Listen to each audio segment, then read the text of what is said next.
Waalaikumsalam warahmatullahi wabarakatuh. Selamat pagi anak-anak. Pagi Bu. Bagaimana kabarnya hari ini? Alhamdulillah baik. Alhamdulillah. Sebelum memulai pelajaran, ada baiknya kita berdoa terlebih dahulu menurut agama dan kepercayaan masing-masing agar proses pembelajaran hari ini berjalan dengan lancar dan belajar mengajar kita menjadi lebih bermanfaat dan berkah. Ayo, siapa yang mau memimpin doa hari ini? Nah, Ayo, pada Dina silakan memimpin doa untuk pelajaran hari ini. baiklah, berdoa mulai.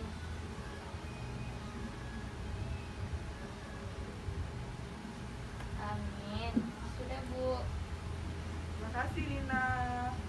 Sebelum memulai pelajaran, Ibu akan mengabsen terlebih dahulu.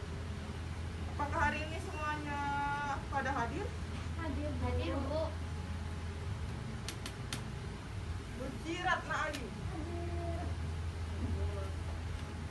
Sudah sarapan tadi pagi sih? Sudah kok. Sudah Bu. Sudah, arti sudah siap untuk belajar hari ini. Sudah siap. Dina Anggra ini Hadir Bu. sudah sarapan hari ini. Sudah. Arti sudah siap juga untuk belajar seperti itu. Insyaallah Bu.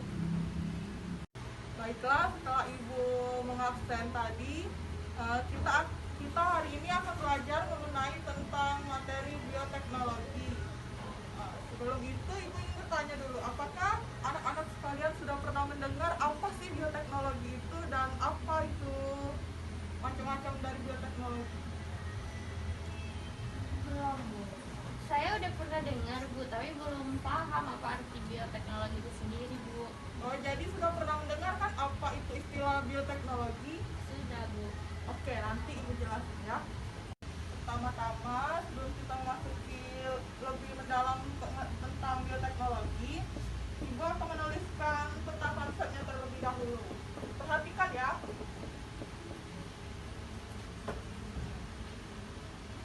Jadi peta konsep bioteknologi.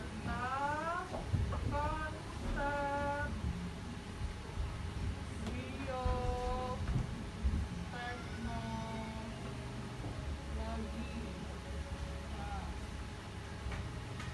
jadi kelangsungan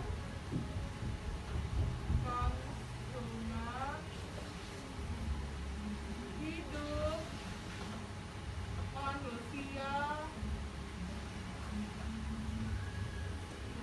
Jadi kelangsungan hidup manusia itu ditunjang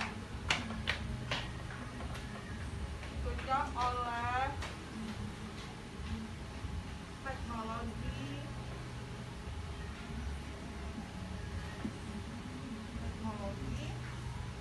melalui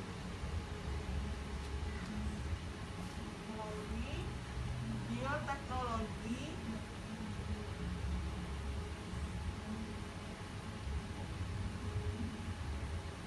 yang dibedakan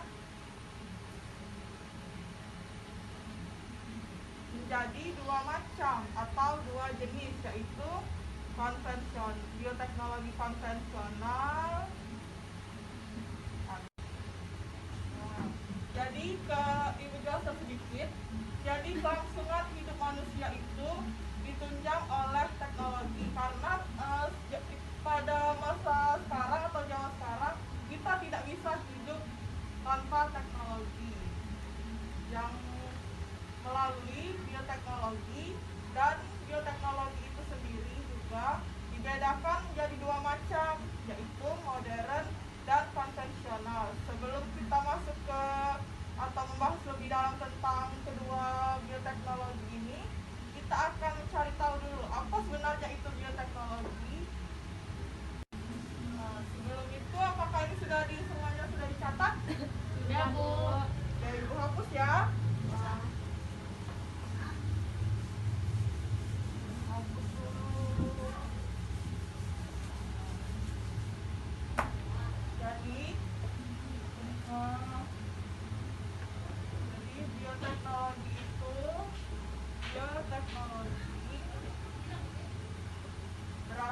dari dua kata, yaitu bio dan teknologi. Ya, pintar sekali Uci. Sudah membaca materi ya pasti.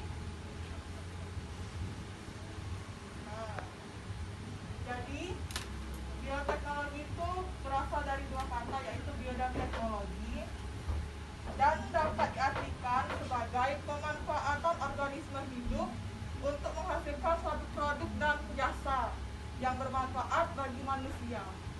Definisi lainnya yaitu pemanfaatan atau perekayasaan proses biologi dari suatu agen biologi untuk menghasilkan produk dan jasa yang bermanfaat bagi manusia. Jadi bioteknologi ini akan menghasilkan suatu produk atau jasa yang bermanfaat bagi manusia. Nah, bioteknologi tadi kan Ibu sudah jelaskan pertama di pada peta konsep ada dua jenis atau dua macam kan, yaitu bioteknologi ini saja. Bioteknologi ada dua macam, yaitu konvensional dan modern. Nah, Ibu mau tanya terlebih dahulu kepada Dina dan Uci.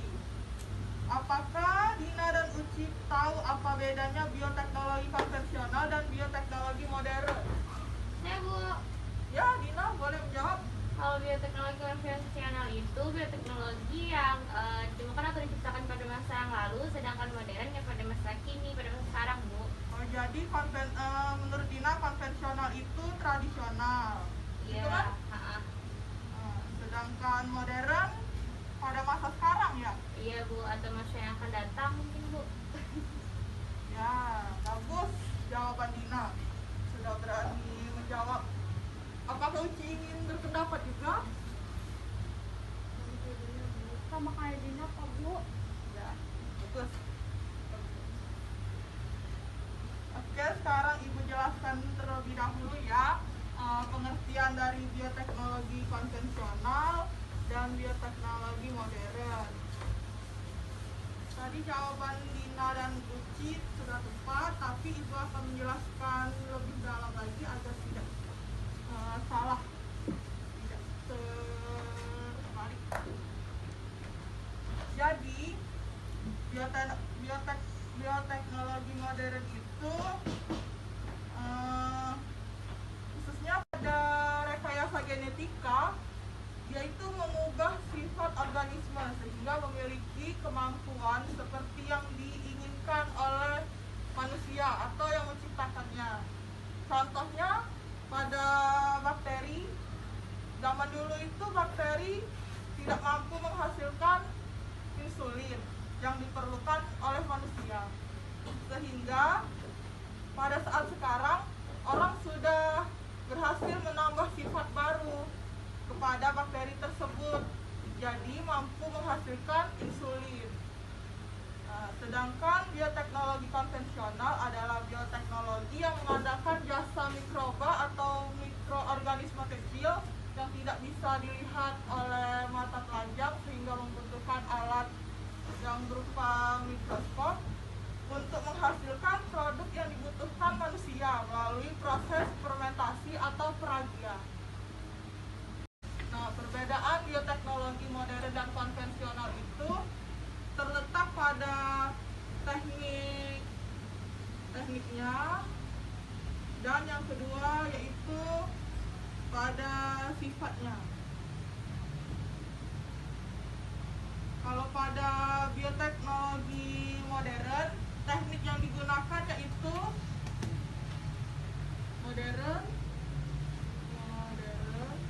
teknik yang digunakan yaitu DNA rekombinan. Sedangkan pada konvensional menggunakan teknik fermentasi atau yang disebut peragian tadi. yaitu sifatnya. Pada bioteknologi modern mengubah sifat atau proses pada agen biologi yang dihasilkan. Sedangkan pada bioteknologi konvensional tidak mengubah sifat pada agen biologi atau organisme yang digunakan. Nah, sampai di sini ada yang ingin bertanya atau belum paham mengenai perbedaan dari bioteknologi konvensional dan modern? Paham, Bu. Ya, bagus. Selanjutnya kita akan masuk ke penerapan bioteknologi sehari-hari. Hapus dulu ya. Apa mau dicatat ini? Sudah, Bu. Sudah. Ibu hapus ya.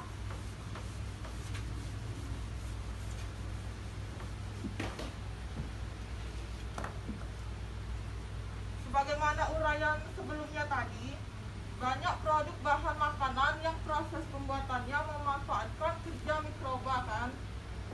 Contohnya nata de coco. Tahu nggak nata de coco itu apa? Tahu, Bu. Yang sering ada di es buah gitu-gitu Iya, kan? sering ada, banyak pada bulan Ramadan. Ya betul sekali. Nata de coco itu sari kelapa atau kolang-kaling dari air kelapa yang juga merupakan produk dari bioteknologi konvensional yang pembuatannya dibantu oleh bakteri Acetobacter phylinum. Nata de coco ini berupa massa kenyal berwarna putih yang terbentuk pada permukaan medium cair tempat hidup bakteri Acetobacter phylinum tadi. Nah, contoh dari bioteknologi konvensional lainnya yaitu tape dan tempe juga. Jadi biotek konvensional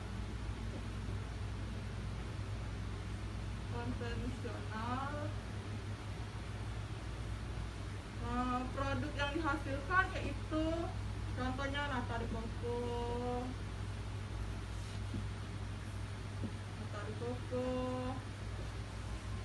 tempe, tape, dan masih banyak produk yang dihasilkan lain-lainnya. Tahu nggak tape itu apa? Pernah ngerasain rasanya? Pernah, Bu. Pernah kan? Lucy pernah?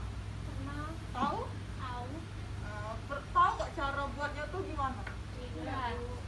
Nah, jadi ternyata tape itu dibuat dengan memanfaatkan mikroba yang bernama Saccharomyces cerevisiae. Cara membuatnya yaitu ketela pohon atau singkong atau ubi kayu dikupas terlebih dahulu dan dicuci dengan air yang bersih sampai bersih dan tidak ada kotoran-kotoran yang menempel lagi pada singkong tersebut. Lalu singkong yang telah bersih tadi direbus atau dikukus dan kemudian diberi ragi. Terakhir, singkong yang telah ditaburi ragi tersebut ditutup dan disimpan pada tempat yang rapat atau media yang rapat itu selama kurang lebih 1 minggu.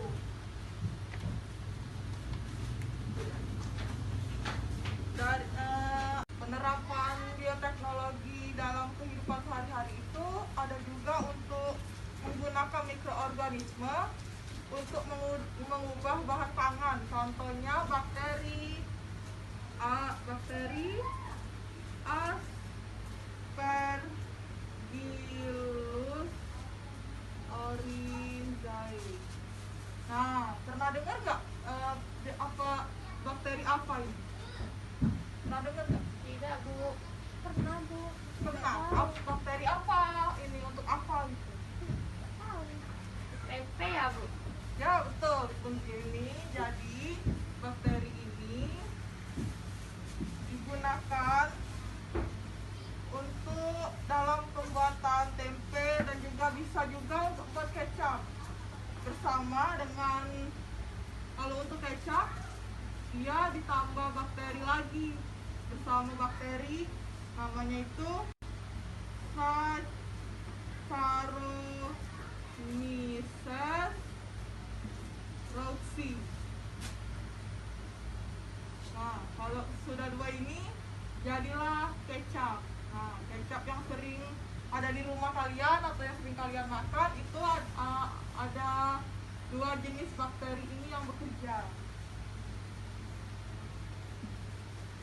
Nah, contoh lainnya yaitu bakteri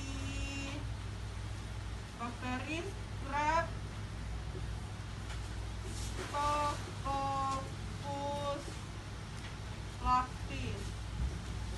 Namanya bagus ya, susah nyebutnya. Tahu nggak apa bakteri itu? Bakteri apa?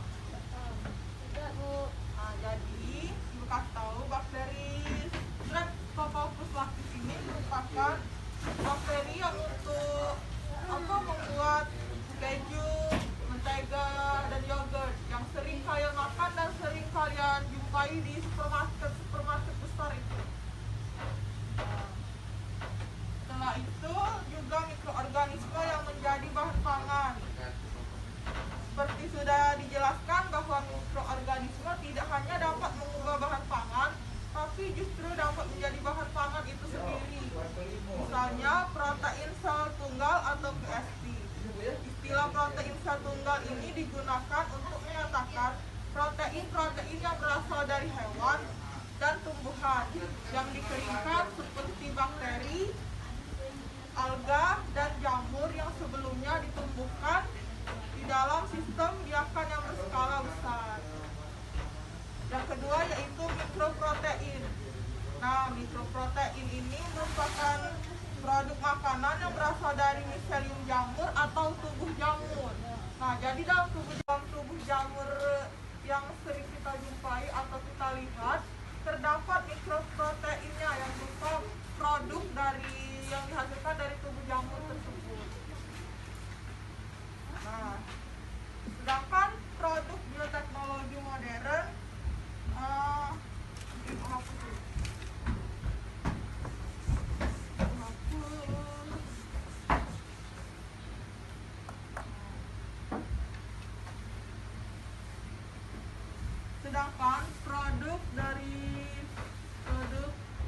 yang dihasilkan dari bioteknologi modern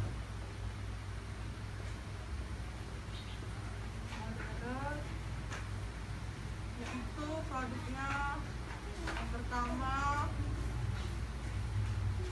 makhluk hidup transgenik. Makhluk hidup transgenik.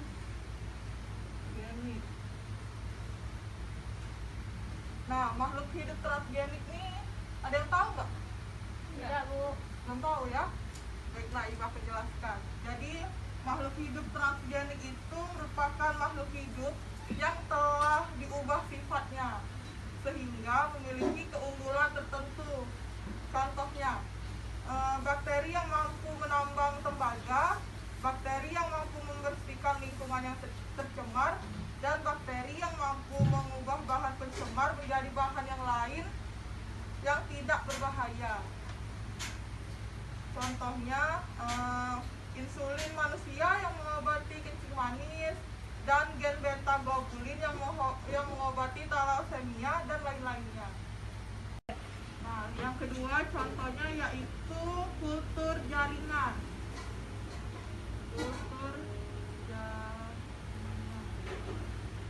Nah, kultur jaringan ini merupakan suatu teknik. Nah, jadi ini teknik kultur jaringan ini merupakan sebuah teknik. Ada yang tahu nggak teknik apa kultur jaringan itu? Atau pernah dengar atau mama papanya di rumah sering menggunakan teknik ini? Kayak nggak tahu, Bu.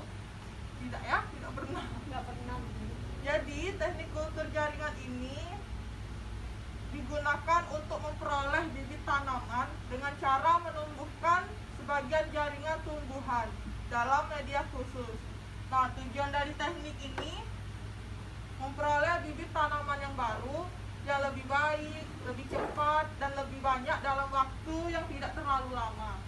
Kayak mencangkok gitu ya, Bu? Iya, seperti mencangkok tumbuh-tumbuhan seperti mangga, gitu. Mangga yang nggak manis jadi manis kan dicangkok itu. Pernah ada orang mencangkoknya.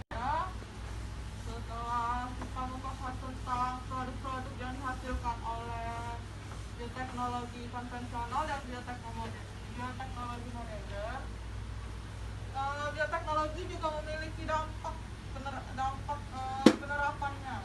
Yang pertama yaitu dampaknya yaitu terhadap di bidang sosial ekonomi.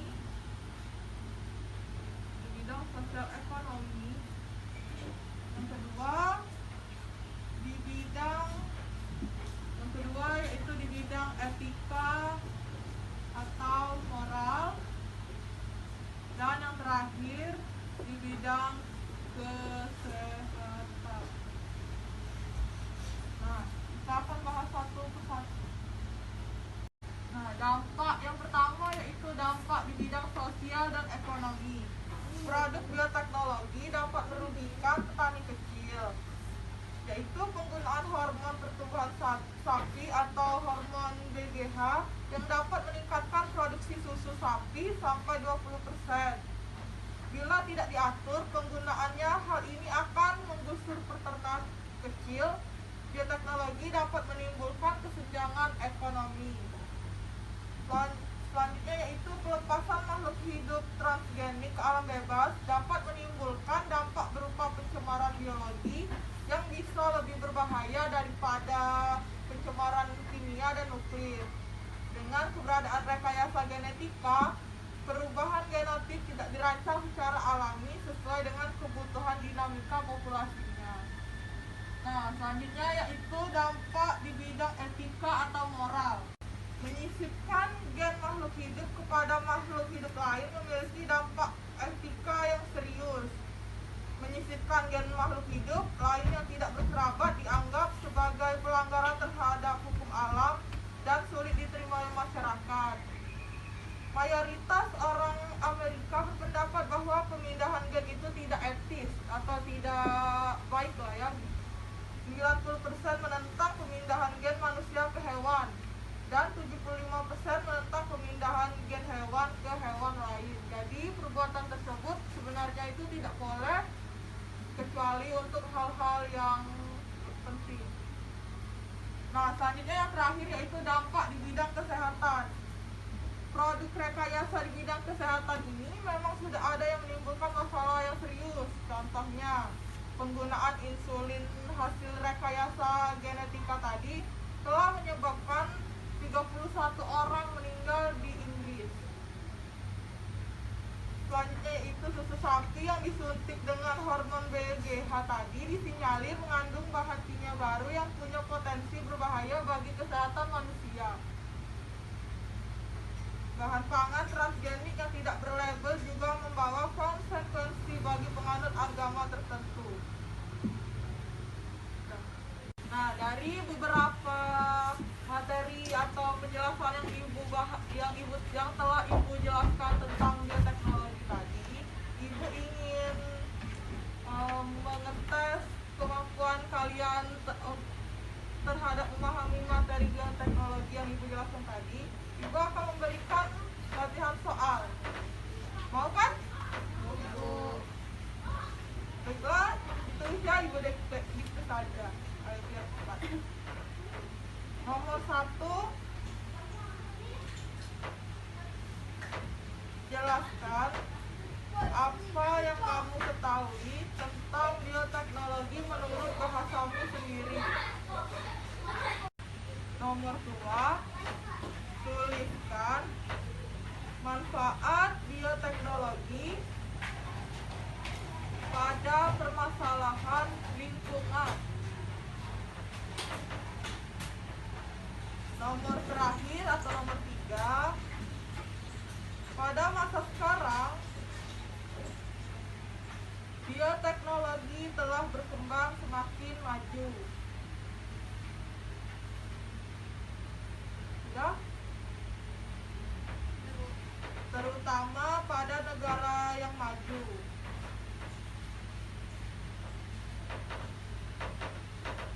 Produk bioteknologinya antara lain ya. Setelah soal-soalnya silakan dikerjakan. Kalau bisa jangan diskusi ya, kerjakan sendiri-sendiri dan jawab pertanyaan tersebut dengan benar sesuai yang Ibu ajarkan tadi dan Ibu jelaskan tadi. Ibu kasih waktu 30 menit ya. Dikerjakan mulai dari sekarang. Terima kasih. Apakah sudah selesai latihan soalnya tadi? Sudah, Bu. Oke, Ibu periksa ya, Ibu ambil. Terima kasih Lina, terima kasih Uci. Baiklah, Ibu periksa dulu ya. Sambil kalian mendalami materi tadi atau ada yang ingin didiskusikan dan ditanya, Ibu sambil koreksi ya. Jangan ribut ya.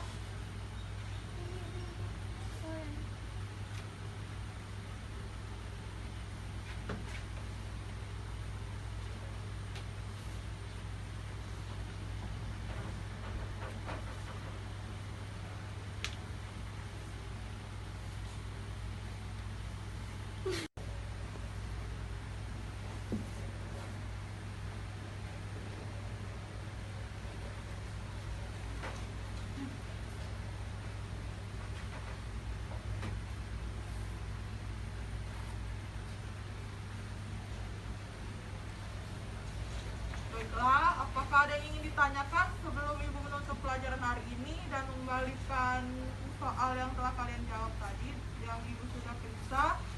Tidak, Bu.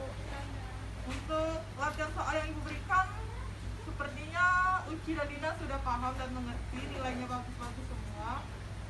Ibu kembalikan. Ini Uci, ini punya Dina. Oke, baiklah, karena berhubung waktunya sudah mau habis dan sudah selesai, tidak ada yang ingin ditanyakan sebelum Ibu keluar dari kelas. Sudah, Bu. Baiklah, untuk menutup pelajaran hari ini kita ucapkan Alhamdulillah. Alhamdulillah. Semoga pelajaran hari ini dapat bermanfaat bagi anak-anak sekalian. Apabila ada kesalahan dari penjelasan Ibu yang tidak dimengerti dan bahasa yang Ibu gunakan terlalu cepat dan berputar-putar, Ibu ucapkan terima kasih. Wassalamualaikum warahmatullahi wabarakatuh. Waalaikumsalam. Selamat pagi.